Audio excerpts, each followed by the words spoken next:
Իրանը կլուծի իր նահատակների արյան վրեժը եւ փակ կպահի Հորմուզի նեղուցը որպես ճնշման միջոց։ Երկրի գերագույն հոգեվոր առաջնորդն ընտրվելուց 4 օր անց հայտարարել է Մոջթաբա Խամենեին։ Նոր պաշտոնում սա նրա առաջին ուղերձն է, որն ընթերցվել է պետական հեռուստաընկերության եթերում։ Պատերազմի առաջին օրերին վիրավորում ստացած առաջնորդը ընտրվելուց հետո սակայն դեռ չի ներկայացել հանրությանը։ Խամենեին ասել է, որ տարածաշրջանում ամերիկյան բոլոր բազաները պետք է անհապաղ փակվեն, այլապես դրանք հարձակման կենթարկվեն։ Մենք հավատում ենք հարևանների հետ բարեկամությանը եւ թիրախավորում ենք միայն բազաները, եւ մենք անխուսափելիորեն կշարունակենք այդ հարվածները։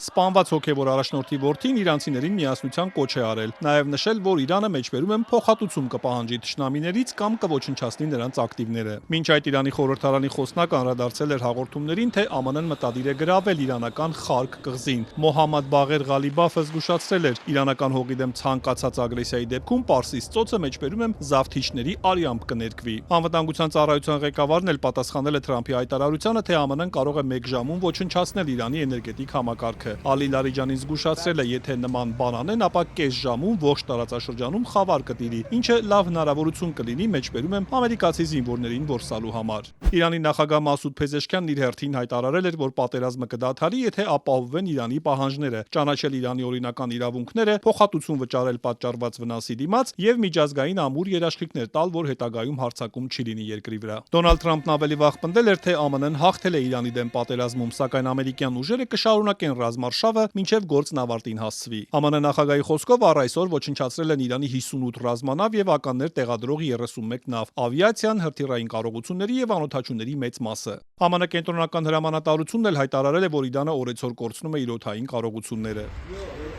Մինչ Թեհրանն իր պայմաններն է առաջ քաշում, Վաշինգտոնն էլ պատերազմն ավարտելու մասին ակնարկներ չի անում, շարունակվում են փոխադարձ հարվածները։ Իսրայելական բանակը հայտարարել է, որ նոր հարվածներ է հասցրել Իրանի կառավարական ենթակառուցվածքներին, նաև մեկ թիրախ, որը իսրայելական կողմի պնդմամբ կարևոր է Թեհրանի միջուկային զենք մշակելու ծրագրերի համար։ Ըստ իրանական լրատվամիջոցների հարձակման են ենթարկվել Արաք, Ֆարդիս քաղաքները, Ռաբաթ Քարիմի արդյունաբերական գոտին, կանտուժացներ հարվածների ֆոնին Շվեյցարիան ժամանակավորապես փակել է իր դեսպանատունը Թեհրանում։ Պատերազմի ընթացքում ըստ իրանական աղբյուրների Իրանում սպանվել է 1300 մարդ, վիրավորվել 12000-ից ավելին։ ՄԱԿ-ի տվյալներով երկրում 3 միլիոնից ավելի մարդ է տեղահանվել։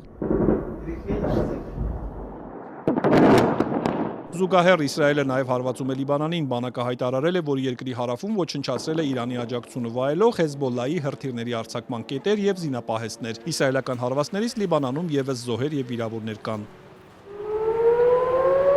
Արևմուտքի կողմից ահաբեկչական ճանաչված շարժումն իր հերթին հայտարարել է, որ գիշերը 100 հրթիռ է արձակել իսրայելական քաղաքների եւ բազաների վրա, ամենամասշտաբային հարձակումը պատերազմի սկսվելուց հետո։ Տուժածների մասին չի հաղորդվում, վնասվել է ռազմական տեխնիկա։ Իսրայելի պաշտպանության նախարարը Լիբանանի նախագահին զգուշացրել է, եթե չեն կարողանում վերահսկել Հեզբոլլային, ապա իրենք ստիպված կլինեն գրավել լիբանանյան տարածքները եւ անձամբ անել դա։ Լիբանանում պատերազմի ընթացքում սպանվել է 634, վիրավորվել ավելի քան 1500 մարդ։ Իրանն իր հերթին հայտարարել է, որ հարվածել է Իսրայելի անվտանգության գործակալության գլխավոր շտաբին եւ 2 ավիաբազայի։ Իսրայելում իրանական հարվածներից առ այսօր սպանվել է 14 մարդ, վիրավորվել ավելի քան 2000-ը, որից 179-ը վերջին 24 ժամում։ Իրանը նաեւ շարունակել է հարվածները Պարսից ծոցի երկրների էներգետիկ ենթակառուցվածքներին, Բահրեյնում, Օմանում, Քուվեյթում հարվածել են միջազգային օդանավակայանին, բնակելի շենքի։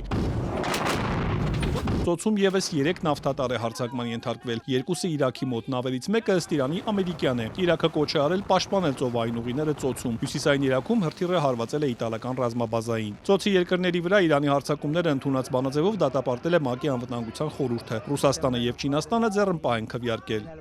Շարունակվող պատերազմի ֆոնին դեռ փակ է Հորմուզի նեղուցը, որտեղով անցնում է աշխարհի սպառվող նավթի մոտ 20%-ը։ Չնայած միջազգային էներգետիկ գործակալությունը երեկ հայտարարեց, որ նավթի պահանջարկը բավարարելու համար 400 միլիոն բարել նավթ կօգտագործի ռազմավարական պաշարներից, նավթը կրկին թանկացել է, անցնելով $100 շեմը։ Թեև Թրամփն ավելի վաղ հայտարարել էր, որ անհրաժեշտության դեպքում ԱՄՆ-ն կապահովի նեղուցով անցնող նավերի անվտանգությունը, ԱՄՆ էներգետիկայի նախարարն ասել է, որ Վաշինգտոնը դեռ պատրաստ չէ դրան, բայց դա տեղի կունենա մեջբերում եմ շուտով։ Տարածաշրջանում ամերիկյան եւ իսրայելական բանկերին հարվածելու Իրանի երեկվա սպառնալիքից հետո ամերիկյան խոշորագույն City բանկը հայտարարել է, որ կփակի իր բոլոր մասնաճյուղերը ծոցի երկրներում, բացառությամբ մեկի։